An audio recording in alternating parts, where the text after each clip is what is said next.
টাকা নাকি প্রেম? টাকা, সম্মান পাওয়া যায়, গ্রিডি হওয়া যায়, প্রেম পাওয়া যায়, চাইলে অনেক কিছু পাওয়া যায়। হ্যাঁ, বেলা শেষে হয়তো বা অনেক কষ্ট পাওয়া যায়, তো বাট বেশি কিছু ওখানেই পাওয়া যায়। সম্মান নাকি টাকা, কোনটা বেছে নেবেন আপনি? এরকম প্রশ্নে অপু বিশ্বাস বলেন, আমি টাকা চাই, কারণ টাকা হলে সবকিছুই পাওয়া যায়, সম্মান পাওয়া যায়, প্রেম পাওয়া যায়, চাইলে অনেক কিছুই পাওয়া যায়। সত্যি অপু বিশ্বাস পেয়েছেন, তবে সম্মানের চেয়ে বেশি পেয়েছেন যার নাম হলো সতীন, আর সতীনের নাম হলো বুবলি। সতীন পেয়েছেন বলেই আজ বিশ্ব মা দিবসেও অপুকে দিতে হলো বুবলিকে খোঁচা মেরে ফেসবুক পোস্টে তিনি লিখেন, মাতৃত্ব একটি পবিত্র যাত্রা যা সততার উপর গড়ে ওঠে, কোনো লুকোচুরি বা বিতর্কের উপর নয়। তার এরকম লেখার কারণ হলো সম্প্রতি বুবলি মা হতে চলেছেন, আর এই বিষয়টি বুবলি এখনও প্রকাশ করেননি।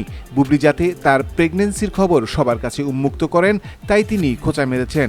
তার এই খোঁচামূলক পোস্ট দেখে রোদেলা দুপুর লিখেছেন, এত স্মার্টভাবেও বাস দেয়া যায়। তাসনিয়া ফারিন ঋতু লিখেছেন, বাসটা দারুণ ছিল। সুমাইয়া পারভিন মিম লিখেছেন, আপনি লুকোচুরি খেলেছিলেন কেন আন্টি? আপনি তো এই খেলার মেইন ক্যারেক্টার, যে প্রথম এই খেলা শুরু করেছিলেন। ফারজানা মুক্তি লিখেছেন, বাসটা উনি আর বহন করতে পারছেন না, তাই সুযোগ পেলেই আরেকজনকে দিতে মন চায়। বৃষ্টির অশ্রু লিখেছেন, নিজেই নিজেকে বাসটা ভালোই দিলেন। সাদিয়া আফরিন বর্ষা লিখেছেন, ঠিক আছে, লুকোচুরি আপনিও করেন, সেও করেছে, সমস্যা কোথায়?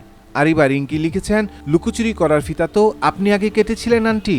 ময়না লিখেছেন, আপনার শিক্ষিত স্মার্ট সতীন জানে আপনি কি জিনিস, তাই তো আপনার সবকিছু অনুকরণ করে, যাতে আপনি যেটার সমালোচনা করবেন আগে আপনার গায়েই পড়বে।